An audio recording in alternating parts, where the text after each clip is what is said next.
Happy Friday and welcome to some Web3 Weekend Blockchain Bites. There's this small topic in the crypto world, well, not in the crypto world, it's where you talk about crypto with other people, especially technologists, and you hear this sentence and it kind of goes like this. Blockchain? Oh, I believe in blockchain, the technology. It's just Bitcoin or Ethereum. They won't be the ones. It's the technology is real. But this crypto stuff, it's not. And that sentence drives me crazy because it shows an inherent lack of understanding of what crypto or Web3, whatever you want to call it, actually is.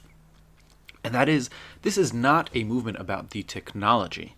It's a movement about aligning incentives, about game theory, behavioral psychology, economics, political science, and technology. It's the juxtaposition of all of those different fields that's what makes Bitcoin, Ethereum, Web3, all of these different things. That is the innovation. It's not the technology.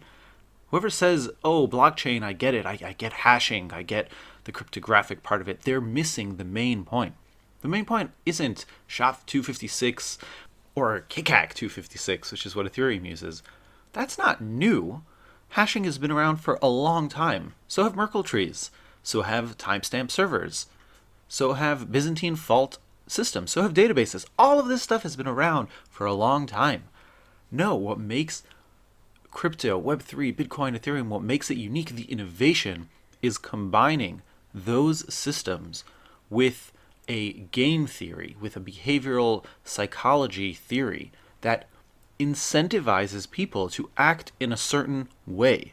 That's the innovation. The innovation of Bitcoin is to incentivize, it's to design the system. And this is why the white paper is so brilliant.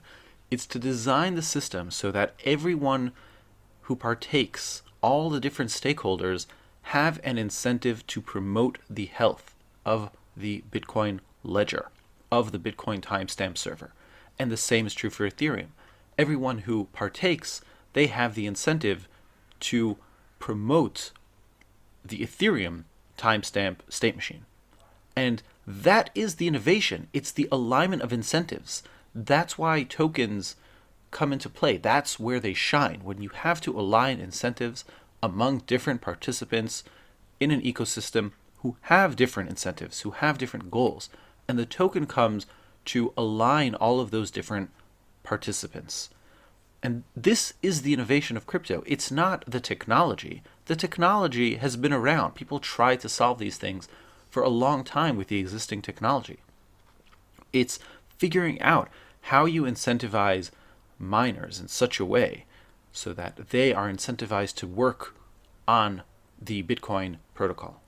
And proof of work was definitely part of that. That was a consensus that was an innovation, a consensus mechanism that was new, but that's a consensus mechanism. It's not a technology mechanism. It's bundling those different pieces of technology into a way so that we can reach consensus on a state of a machine. And that the way to do that is through the proof of work algorithm, which is you show me the proof of what you've done, and I know you've done it because you have the right incentives, and I'll believe you because I have the right incentives to believe you. And if we have a disagreement, we'll go after the longest chain. That's not a technology figuring out the longest chain, but that is the innovation.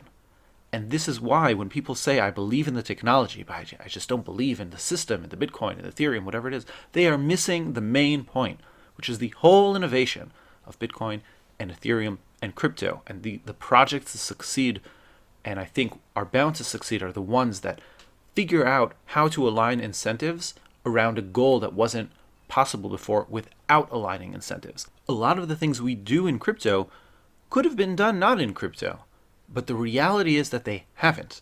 And they haven't because there was no system to align those incentives. People could have created a ledger for money that could have been even distributed around the world, but people didn't have the incentive to play honest.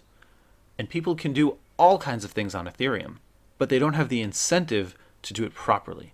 And that is the innovation of Web3.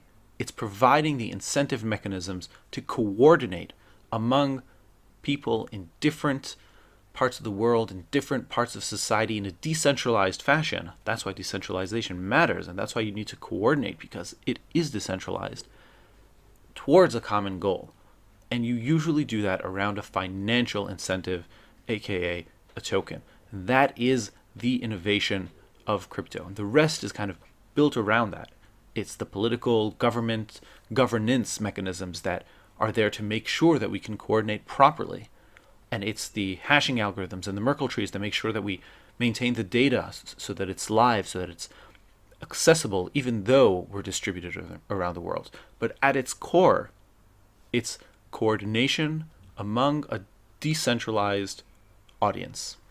And so next time you hear that sentence from someone that they believe in the technology, blockchain will be a thing, then you know that you are standing in front of someone who does not understand it at all.